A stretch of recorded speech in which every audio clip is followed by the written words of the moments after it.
चलिए, तो ये आप लोग का पोर्ट्रेट का पहला क्लास है।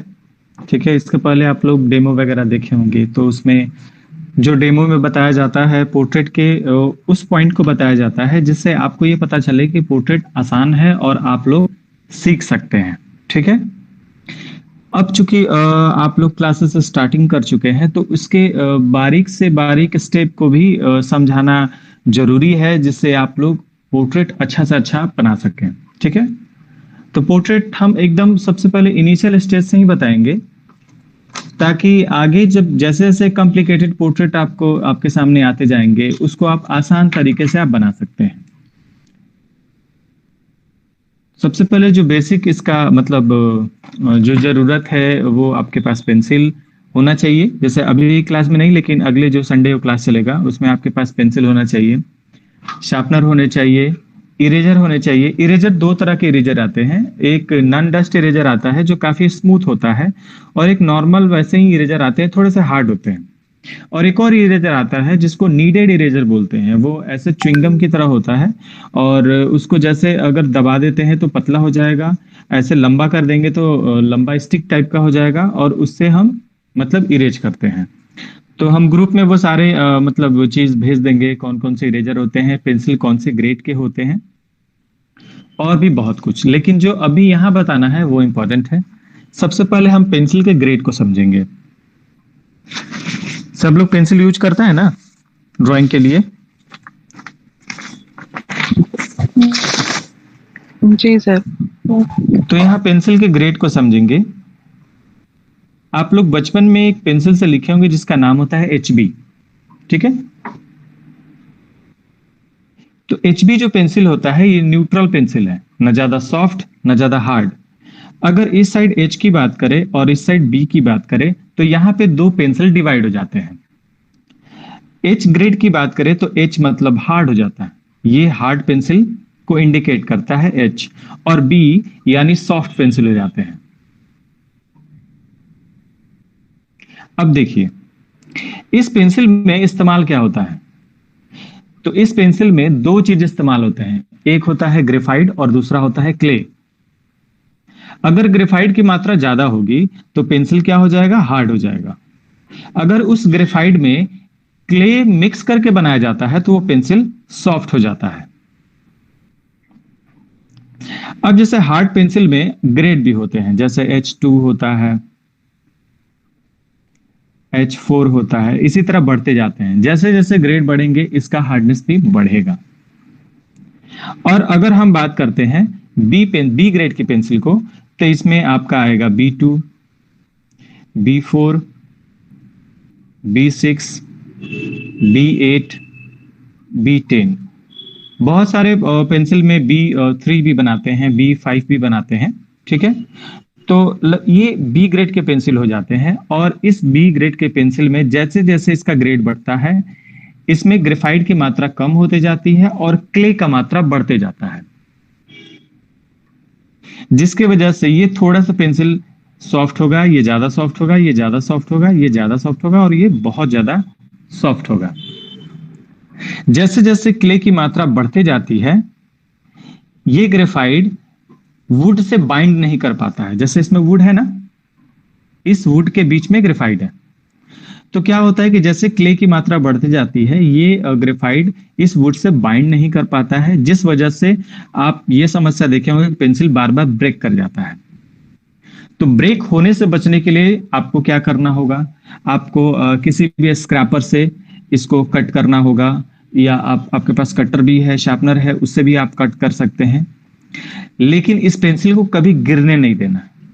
अगर ये मतलब काफी ऊंचाई से थोड़ा सा गिर जाए, या फिर इस पे कोई चीज आपका पैर आ जाए, या फिर कोई मटेरियल इस पे मतलब ज्यादा दब जाए ये पेंसिल, तो क्या हो जाएगा, अंदर ही अंदर पूरा ग्रेफाइट वो ब्रेक कर जाएगा, और आपको ऐसा लगेगा कि बाहर से तो पेंसिल अच्छा है लेकिन अंदर से वो ब्रेक रहेगा, और उसको जब भी आप शार्प करेंगे ये बार बार टूट के निकलना शुरू हो जाएगा। मैं एच पेंसिल के बारे में ज्यादा चर्चा नहीं करूंगा क्योंकि ये ड्राइंग में नहीं आते हैं। जैसे ये इंजीनियरिंग ड्राइंग जो होते हैं, जिसमें लगभग 0.2 mm के लाइन खींचने होते हैं, 5 mm के लाइन खींचने होते हैं, 0.5, और या फिर जो कारपेंटर लोग यूज करते हैं, तो उन लोग के लिए एच ग्रेड का पेंसिल है। आर्टिस्ट के लिए बी ग्रेड का भी पेंसिल है, लेकिन ऐसा कहीं नहीं है कि आप इस पेंसिल का यूज ना करें और इस पेंसिल का यूज करें। आर्टिस्ट अपने सहूलियत के अनुसार कोई भी पेंसिल यूज कर सकता है, ठीक है। तो ये पेंसिल का ग्रेड्स आप लोगों को समझ में आया? जी सर, फर्स्ट टाइम सुना इतना डिटेल।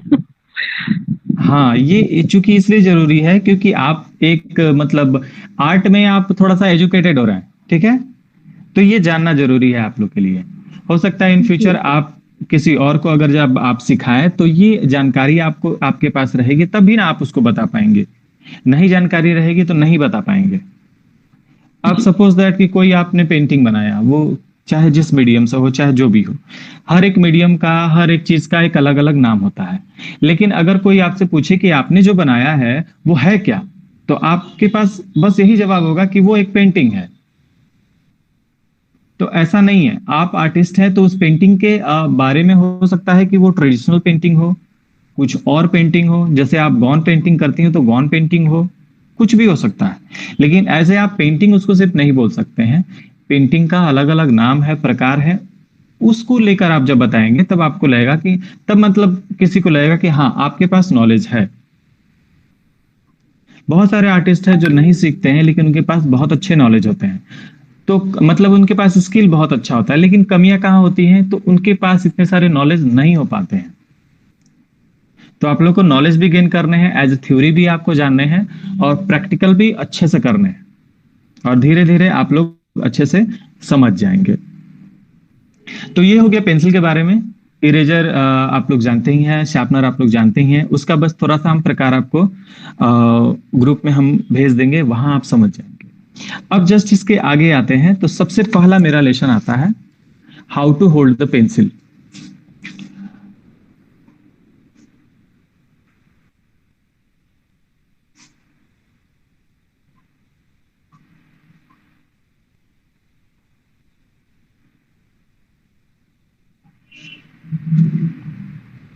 और सभी लोग तो ये जानते होंगे, जो जो लोग पहले से क्लास किए होंगे। स्वाति, रागी, आप लोग जानते हैं ना? Yes sir. हाँ, यस तो सर। आप लोग फिर से रिफ्रेश हो जाएंगे यहाँ पे, ठीक है। यस। Yes sir. तो यहाँ पे how to hold the pencil and how to draw.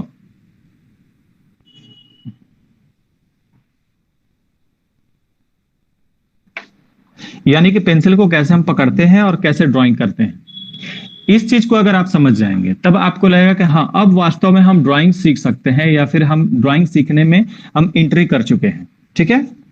क्योंकि पेंसिल या पेन जब भी आप इस्तेमाल करते हैं तो एक ही व्यू उसका होता है, वो होता है लिखना। और आप बचपन से इसका इस्तेमाल लिखने के लिए ही कर रहे हैं, डायग्राम बनाने के लिए ही कर रहे हैं। लेकिन इसका यूज हम ड्राइंग में भी करते हैं, और आपको जान के आश्चर्य होगा कि ड्राइंग में सिर्फ हम पेंसिल आज यूज कर रहे हैं, लेकिन अगर पहले की बात करें, चाहे आप जैसे जैसे आपका स्किल बढ़ेगा तो इस पेंसिल के अलावा आप ब्रश भी इस्तेमाल करते हैं ड्राइंग में, इस पेंसिल के अलावा आप चौक भी इस्तेमाल करते हैं ड्राइंग में, इस पेंसिल के अलावा कलर का कोई बड़ा टुकड़ा है तो उस टुकड़े का भी इस्तेमाल करते हैं। यानी कि ये बात तय नहीं है कि जो लिखने में इस्तेमाल होता है वही चीज ड्राइंग में इस्तेमाल हो। ड्राइंग में कुछ भी इस्तेमाल हो सकता है। अगर हम ऑयल पेस्टल की बात करें, यानी कि वैक्स कलर की बात करें, तो वैक्स कलर तो पेंसिल नहीं है, लेकिन हम फिर भी उसका इस्तेमाल करते हैं।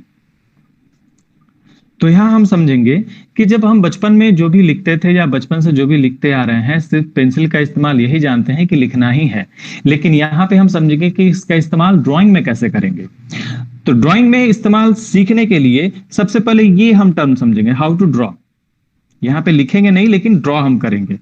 तो सबसे पहले लिखने का प्रोसेस समझेंगे, अपने आप ड्राइंग का प्रोसेस समझ में आ जाएगा। यहां पे सभी ध्यान से समझेंगे।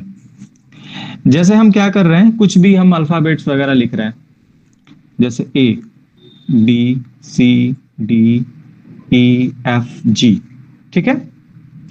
ये जब भी हम लिख रहे हैं तो हाथ का मेरा इतना पार्ट इस्तेमाल हो रहा है, ये उंगलियां इस्तेमाल हो रही हैं, ये मतलब हथेली इस्तेमाल हो रहा है, और ये कलाई इस्तेमाल हो रहा है।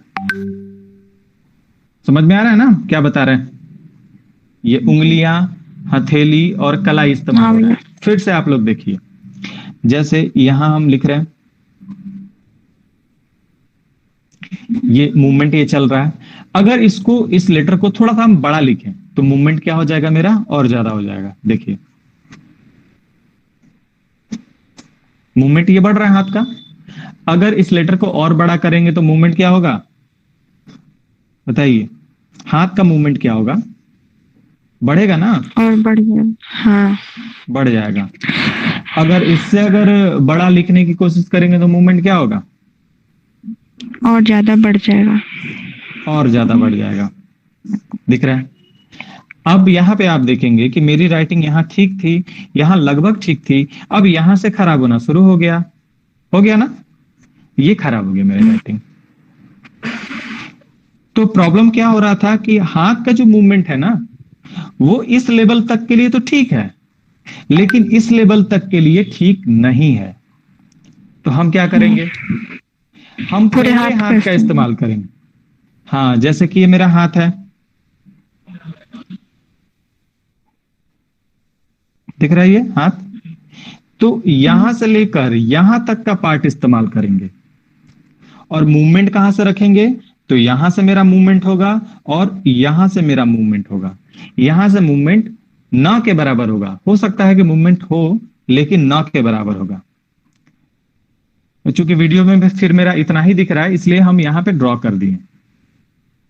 कंधे से आपको हाथ का इस्तेमाल करना है, यहां एल्बो के पास थोड़े से इस्तेमाल करने हैं, और फिर ये उंगलियों का इस्तेमाल करना है। तो करेंगे क्या, तो अगर कुछ भी आपको लिखना है, जैसे ए लिखना है, तो ए यहां से यहां तक लिखा जाएगा। देखिए समझ में आ रहा है, फिर से इस चीज को समझिए। अगर हमको फिर अल्फाबेट लिखने हैं और बड़े लिखने हैं तो पूरे हाथ का इस्तेमाल करेंगे। देखिए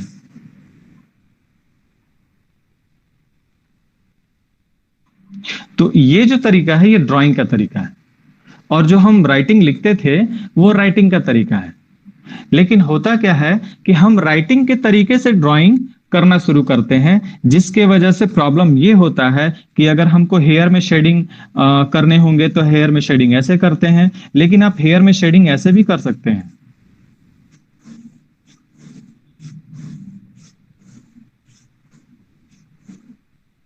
आप समझ में आया कैसे हेयर में शेडिंग करेंगे, तो पूरा मूवमेंट आपका पता होना चाहिए हाथ का। तो ये हो गया कैसे ड्रॉ करते हैं।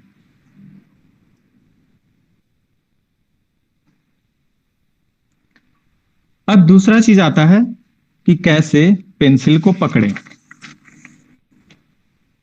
जैसे यहां हो गया how to hold the pencil और हाउ टू ड्रॉ, तो हाउ टू ड्रॉ हम बता दिए। अब पेंसिल को कैसे पकड़े ये हम बता दे रहे हैं। अगर जिसका जैसे पारुल अभी तुम अभी ज्वाइन हुए हो, तो इस वीडियो को हम YouTube पे भी डाल देंगे, तो वहां से भी तुम देख के इसको पूरा कर सकती हो। ठीक है, यहां सब समझने की कोशिश करेंगे। तो यहां समझ गए ड्रॉ कैसे करेंगे, अब समझेंगे हाँ पेंसिल कैसे पकड़ेंगे।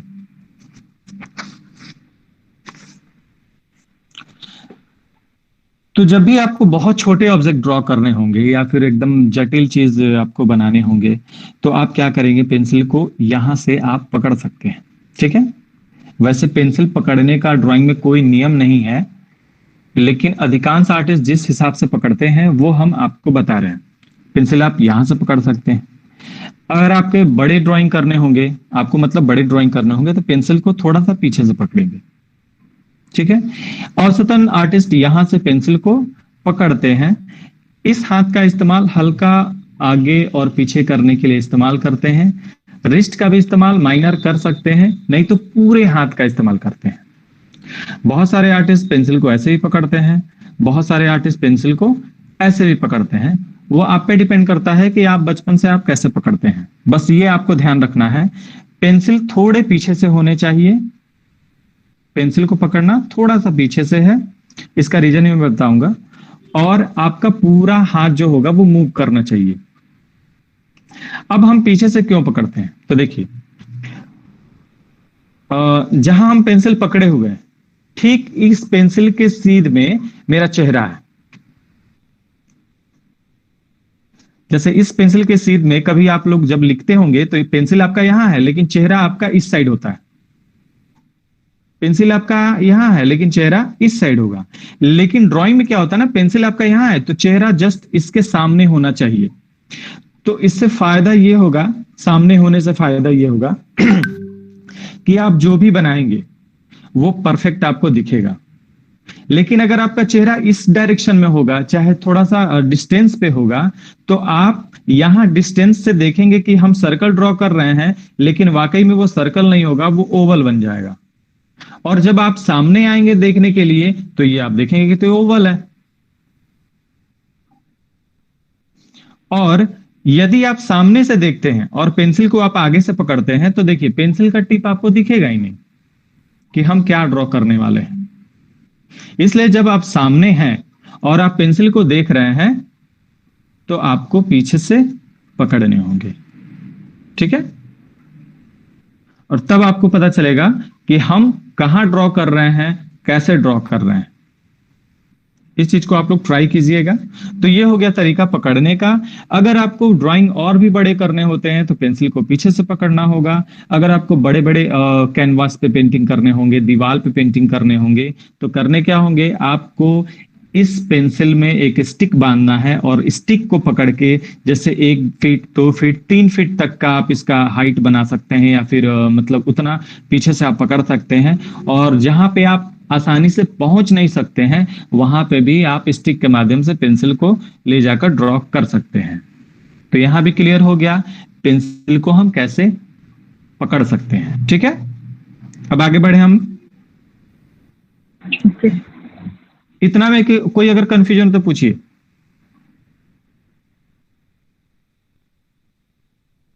क्योंकि हम लोग समझते समझते आगे जाएंगे, ये नहीं कि कंफ्यूजन को भी अपने मन में रखेंगे और आगे बढ़ जाएंगे तो प्रॉब्लम हो जाएगा। आगे बढ़े जी हाँ। Yes sir. अब मेरा आगे दूसरा लेसन आता है। ये देखिए जो हम बता रहे हैं इसको आपको प्रैक्टिस भी करने हैं, ठीक है। वो प्रैक्टिस करने के तरीके हम बताएंगे क्या क्या क्या आपको प्रैक्टिस करने हैं।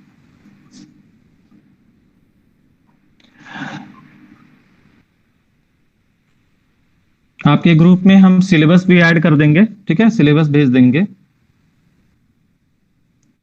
दूसरा आता है लाइन ड्राइंग। ड्राइंग में लाइन जो होता है वो बहुत इंपॉर्टेंट रोल रखता है। अगर आपके पास लाइन का बिल्कुल नॉलेज नहीं है तब आप तो ड्राइंग कर सकते हैं लेकिन उतना अच्छा नहीं कर पाएंगे जितना ये लाइन को जानने के बाद।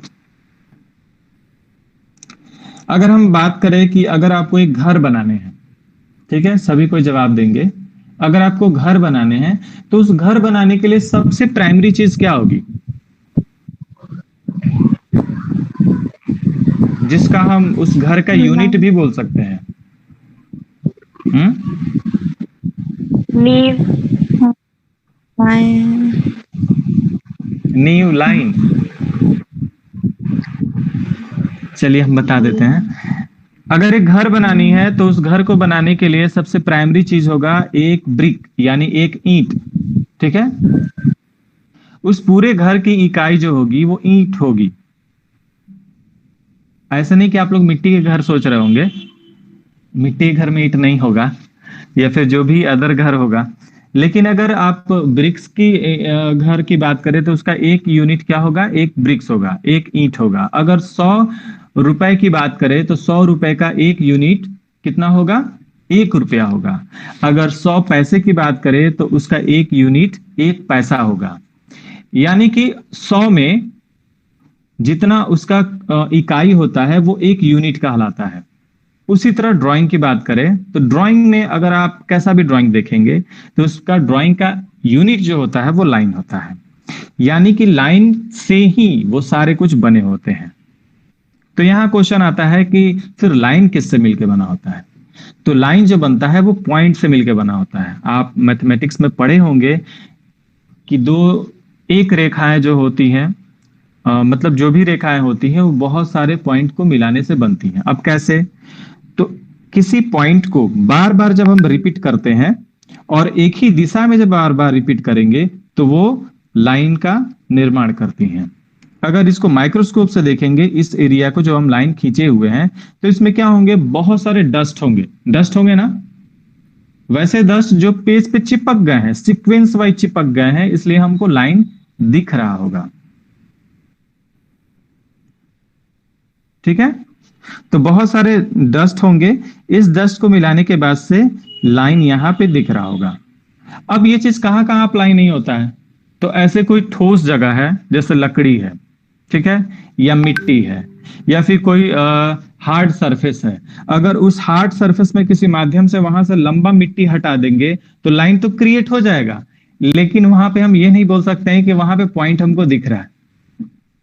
वास्तव में वो लाइन है नहीं, वो लाइन दिख रहा है।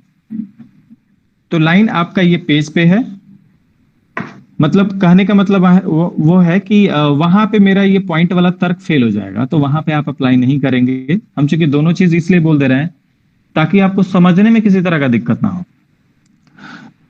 तो आप ये चीज समझ गए कि बहुत सारे पॉइंट को मिलाने के बाद से एक रेखा का निर्माण होता है। इसको कैसे प्रूफ करेंगे, तो आपने ये भी सवाल देखा होगा कि एक पॉइंट से होकर अनगिनत रेखाएं गुजर सकती हैं, ठीक है, और 2 पॉइंट से होकर मात्र एक ही रेखाएं गुजर सकती हैं। यानी इस बात से प्रूफ होता है कि जो रेखा का निर्माण होता है वो लाइन से ही होता है। और जो ड्राइंग की बात करें तो लाइन और पॉइंट दोनों को मिलाने से ड्राइंग पूरा होता है। लाइन और पॉइंट के अलावा कुछ भी नहीं है। कलर की भी बात करें तो कलर 2 तरह के होते हैं, एक डाइंग कलर होते हैं और एक पिगमेंट कलर होते हैं। तो पिगमेंट की बात करें तो पिगमेंट में बहुत सारे मतलब पिगमेंट यानी एक एक उसके कण होते हैं कलर के, और वो पेज में चिपक जाते हैं और अपना इफेक्ट छोड़ते हैं। डाइंग की बात करें तो डाइंग में बहुत सारे केमिकल्स होते हैं, वो केमिकल पानी में डिसॉल्व होते हैं, अगर उसको भी बहुत बारीकी से देखें तो उसमें भी छोटे छोटे केमिकल्स के कण मिलेंगे, ठीक है। तो सारा कुछ घूमकर यही पॉइंट पे आता है। तो आप लोग को लाइन जानना बहुत जरूरी है, बहुत ही जरूरी। तो इसमें लगभग मेरे अनुसार 12 लाइन को हम एक लाइन मतलब उसको रखे हुए हैं। 12 लाइन को अगर आप समझ जाते हैं तो बाकी सारे लाइन भी क्रिएट किए जा सकते हैं, ठीक है। तो इसमें 12 लाइन कौन कौन से है?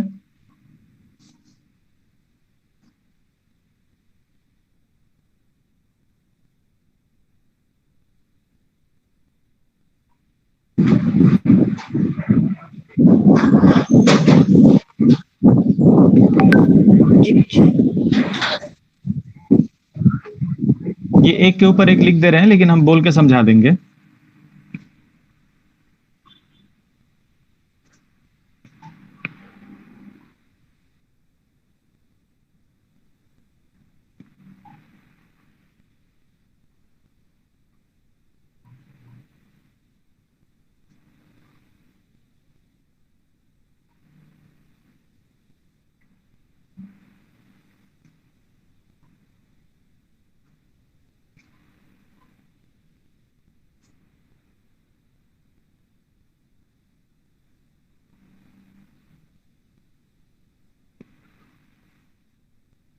राइटिंग मेरी थोड़ी उतनी अच्छी नहीं है, तो जो जब हम बोलेंगे तब आप लोग को समझ में आ जाएगा।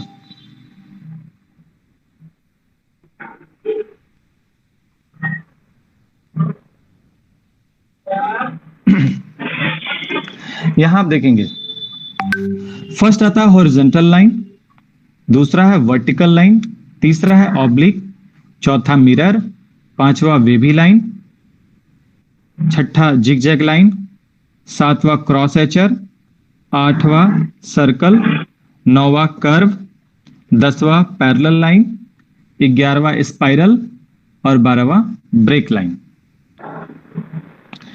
मुख्यतः जो लाइन अगर की बात करें तो एक हो जाएगा हॉरिजॉन्टल, एक हो जाएगा वर्टिकल, एक हो जाएगा ऑब्लिक और एक हो जाएगा सर्कल। ये 4 लाइन इंपॉर्टेंट लाइन है।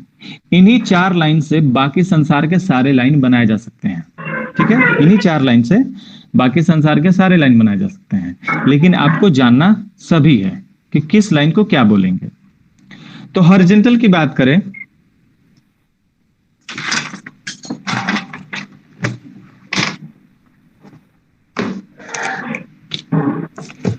हॉरिजॉन्टल की बात करें तो ये हॉरिजॉन्टल ऐसे होता है सीधा, ठीक है, जो ऐसे जमीन पे पड़ा हुआ है, और ये होगा 180 डिग्री। आपने इंस्ट्रूमेंट बॉक्स में ऐसा देखा है शेप?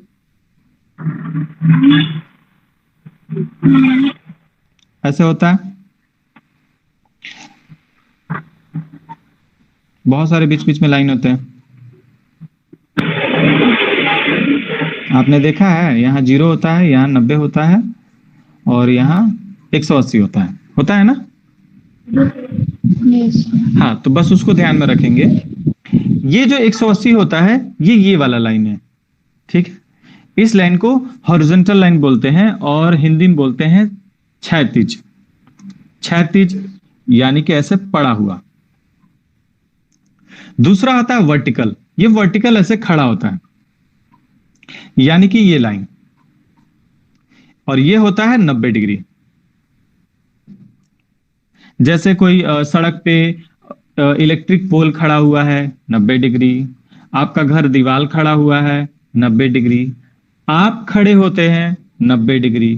कोई भी चीज जो जमीन से ऊपर की तरफ स्टैंड होता है, वो 90 डिग्री होता है। कोई भी चीज 90 डिग्री। अगर आपको कोई भी चीज थोड़ा टेढ़ा मेढ़ा भी लगता है, लेकिन वो स्टैंड है जमीन पे, तो इंडिविजुअली वो 90 डिग्री है। इसको हम बाद में कभी समझा देंगे। इंडिविजुअली वो 90 डिग्री है। अगर 90 डिग्री से थोड़ा सा भी इधर या फिर उधर होता है, तो वो जमीन पे गिर जाएगा। आपने बहुत जगह सुना होगा झुकी हुई मीनार, चाहे जो भी हो। तो उसमें क्या होता है ना, कि जैसे एक स्टिक, अगर हम ये है, नीचे का जमीन हो गया, और ये एक स्टिक हो गया जो ऐसे तिरछा जमीन से निकला हुआ है, ठीक है। तो ये इसको गिर जाना चाहिए इधर, ये दिख रहा है ना, इसको नीचे गिर जाना चाहिए। लेकिन ऐसा इसलिए नहीं हो रहा है कि हो सकता है कि जितना ये हिस्सा है उतना इसके उससे ज्यादा इसके अंदर हो, ठीक है। या हो सकता है कि यहां पे जो हिस्सा है ये ऐसे कर्व होकर इधर आया हो, या जो भी इसका फाउंडेशन डाला गया हो, इस साइड ज्यादा एरिया बनाया गया हो, ताकि ये इंडिविजुअली ये 90 डिग्री अपने आप को बना ले।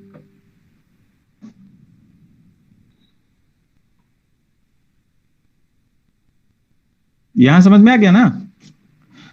तो ये वर्टिकल्स लाइन जो है वो 90 डिग्री हो गए।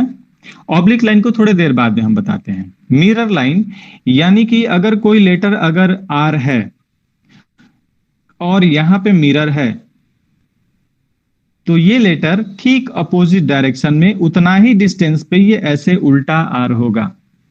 उतना ही डिस्टेंस यानी कि आर और ये ग्लास के बीच में, मिरर के बीच में जितना अंतर है एक्स है, तो एक्स दूरी पे ही ये आर दिखेगा। अगर कोई स्टिक यहां पे हम ऐसे रखते हैं, तो मिरर के अंदर वही स्टिक ऐसे दिखेगा। यानी कि जो विपरीत लाइन होते हैं वो मिरर लाइन कहलाएंगे। यहां पे भी कोई दिक्कत नहीं। वेवी लाइन की बात करें तो वेवी मतलब होता है तरंगीय रेखा। तो तरंग को ऐसे हम दिखाते हैं, फिजिक्स में पढ़े होंगे तो तरंग को ऐसे इंडिकेट करते हैं, और वास्तव में तरंगीय रेखाएं ऐसी ही होती हैं। कैसे, ये समझ में आएगा। तो आप कोई भी तालाब में या फिर पानी के सोर्स में आप अगर कंकड़ फेंकेंगे, तो क्या होगा, ऐसे ऐसे राउंड शेप बनना शुरू हो जाएगा, होता है ना। तो वास्तव में ये यही शेप बनाते हैं। अब जैसे ये ऊपर का जो शेप है, कुछ देर के बाद से नीचे चला जाएगा। जब नीचे ये जाएगा तो जस्ट यहां का पानी ऊपर चला जाएगा, और ये निरंतर होते रहता है। इसको बोलेंगे वेवी लाइन। फिर आगे आता है जिगजैग लाइन। जिगजैग मतलब होता है टेढ़ी मेढ़ी रेखा, यानी कि ऐसे, ये जिगजैग लाइन। फिर आगे आता है क्रॉस एचर। एक लाइन ऐसे है, फिर एक लाइन ऐसे है, और इसको जब आपस में काटते हैं तो इसको क्रॉस हैचर बोलेंगे, ठीक है। एक दूसरे को क्रॉस करते हैं। अगर इसमें और भी रेखाएं जब आपस में काटने लगे तो इसको बोलेंगे मल्टीपल क्रॉस हैचर, ठीक है। जब आपस में और भी लाइन इसको कट करने लगे तो इसको बोलेंगे मल्टीपल क्रॉस हैचर। जस्ट इसके आगे आता है सर्कल, तो सर्कल ऐसे होता है, गोल। अब देखिए, ये यहां पे मैंने जो बताया है इसको हम जनरली चांद भी बोलते हैं। ये चांद कितना है, तो हाफ चांद है। हाफ चांद कितना कितना इसका मतलब एंगल है, तो हाफ चांद का पूरे का एंगल है 180। 180 कैसे, तो यहां से यहां तक तो 180 दिख रहा है, लेकिन इसको जब हाफ किए हैं तो 90 डिग्री बना रहा है, यानी 90 डिग्री इस साइड भी, 90 डिग्री इस साइड भी, दोनों मिलाकर 180। तो 180 जो आधा है, अगर फिर इसको एक और आधा हम इधर कर लेते हैं, तो 180 इक्वल टू 360 डिग्री। ये 360 डिग्री पूरा ये मेरा सर्कल हो गया, तो 360 डिग्री यहां पे ये मेरा सर्कल होगा। अब इसी सर्कल के एक छोटे से पार्ट को अगर हम लेते हैं तो इसको बोलेंगे कर्व। कर्व मतलब मुड़ी हुई रेखा, कर्व बोलेंगे या सर्कुलर लाइन बोलेंगे। ये मुड़ी हुई रेखा हो गया। फिर इसके जस्ट आगे आता है पैरेलल। पैरेलल मतलब होता है समानांतर रेखा, यानी कि एक दूसरे के सामने और बिल्कुल बराबर, उन दोनों के बीच में किसी तरह का अंतर नहीं। जैसे एक लाइन ऐसे है तो ठीक इसी के जैसा एक और लाइन, ये हो गया पैरेलल। जैसे ट्रेन का पटरी, जो ट्रैक होता है वो आपस में कहीं चिपके नहीं रहते हैं, वो हमेशा एक समान दूरी बनाए रखते हैं, तो उसको बोलेंगे पैरेलल। जस्ट इसके आगे एक और लाइन होता है स्पाइरल, ठीक है। तो spiral just like spring like structure हो गया, ऐसे ये स्पाइरल हो जाएगा। अब आगे आता है ब्रेक लाइन। ब्रेक मतलब होता है रोकना, ठीक है। जो लाइन रुक रुक कर चलती हो उसको बोलेंगे ब्रेक लाइन। डॉट लाइन, ठीक है। तो ये जो 12 लाइन है ये काफी इंपॉर्टेंट है, और इसको कम से कम आप लोग को याद कर लेना है, याद करना है और प्रैक्टिस भी करना है। हाँ, तो अभी हम एक चीज इंपॉर्टेंट बोल रहे थे कि इसमें 4 लाइन इंपॉर्टेंट है, वो है horizontal line, verticals line, oblique line और सर्कल। तो इन 4 लाइन का आपको प्रैक्टिस करने हैं। कैसे प्रैक्टिस करने हैं, तो सबसे पहले हॉरिजॉन्टल लाइन, तो आपको पेज ऐसे रख लेने हैं, लिटरली पेज ऐसे रखने हैं, जितने बड़े पेज हो उतने बड़े ठीक हैं। आप जेरॉक्स पेज जरूर ले लीजिएगा, उस पर प्रैक्टिस करना आसान रहता है। और एक ड्राइंग कॉपी जिसमें आप ये एज ए फेयर कर सके, कि भविष्य में किसी को अगर सिखाना भी होगा तो आप उस फेयर कॉपी को जब एक बार आप देखेंगे तो आपको थ्योरी याद आ जाएंगे। पेंसिल भी यहां रखना है और आराम से यहां खींचना है, ठीक है। ये हॉरिजॉन्टल लाइन है। अब देखिए आप लोग से प्रॉब्लम क्या होगा कि जब भी आप लाइन खींचेंगे तो आपका लाइन ऐसे कर्व हो जाएगा, ऐसे हो जाएगा या ऐसे होगा। तो ऐसे तब होता है कि जब हाथ का जो एल्बो होता है, जैसे ये हाथ हो गया,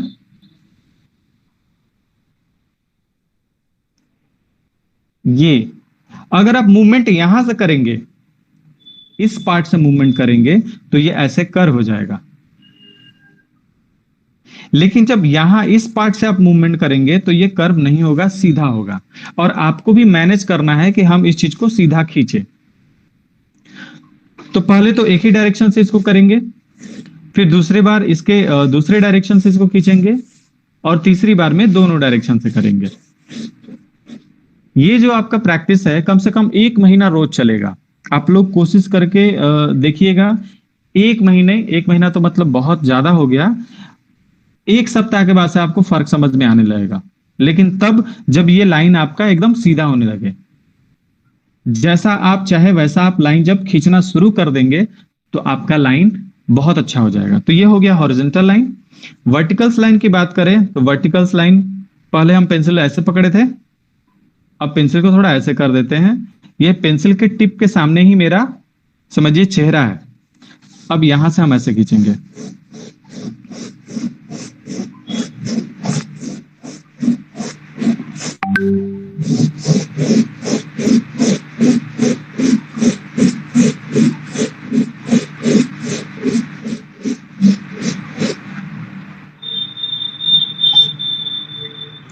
ये समझ में आ गया?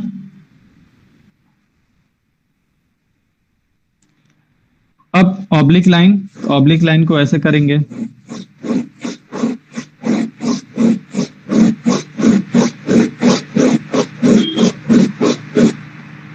फिर इस डायरेक्शन से भी करेंगे। अब देखिए मेरे जितने सारे लाइन है सारे सीधे हो रहे हैं, टेढ़ा मेढ़ा नहीं हो रहा है। तो आप लोग को भी कोशिश करना है कि मेरे लाइन भी परफेक्ट हो, और पूरे हाथ का हम मूवमेंट कर रहे हैं, तो आप लोग को भी पूरे हाथ का मूवमेंट करना होगा। ये 4 लाइन हो गए, एक हॉरिजॉन्टल वर्टिकल्स, सॉरी 3 लाइन, एक हॉरिजॉन्टल वर्टिकल्स और ऑब्लिक। अब एक और लाइन सर्कल, तो सर्कल के लिए पेंसिल को ऐसे 90 डिग्री पे रखेंगे या 40 डिग्री 45 डिग्री पे भी रख सकते हैं, 90 डिग्री थोड़ा अच्छा रहता है, और ऐसे सर्कल करते जाएंगे। फिर जैसे आपका सर्कल हो जाएगा फिर दूसरे एरिया में करेंगे, फिर तीसरे एरिया में करेंगे, चौथे एरिया में करेंगे, बड़ा छोटा सर्कल करते जाएंगे। पहले क्लॉकवाइज यानी कि इस डायरेक्शन में, फिर एंटी क्लॉकवाइज इस डायरेक्शन में। इस चीज को समझिए, पहले एक डायरेक्शन कर लेंगे, फिर दूसरा, ये दूसरा डायरेक्शन करेंगे, यानी दोनों डायरेक्शन से आपके सर्कल बनने चाहिए। शुरुआती दौर में आपका सर्कल जो होगा वैसे टेढ़ा मेढ़ा बनेगा, ऐसे बनेगा, ठीक है। घबराना नहीं है कि मेरे से हम सर्कल बन ही नहीं रहा है सर। तो जितना आप प्रैक्टिस करेंगे उतना ही ये इंप्रूव होगा, नहीं करेंगे नहीं इंप्रूव होगा।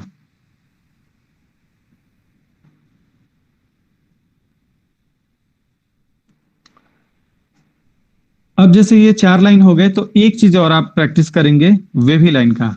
ऐसे कहिए, फिर वापस इस पे आए, ऐसे किए, वापस इस पे आए, फिर ऐसे किए, वापस इस पे आए, फिर ऐसे किए, और फिर इधर से वापस आए।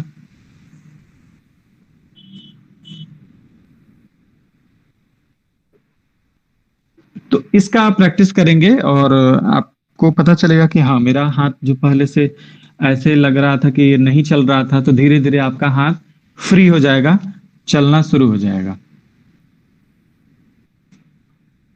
ठीक है।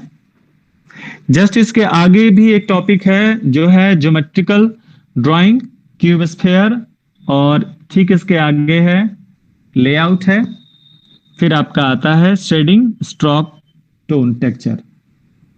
तो ये हम अगले क्लास में बताएंगे, क्योंकि इतना काफी ज्यादा है, आप लोग को समझना भी है और याद भी रखना है, प्रैक्टिस में लाना है।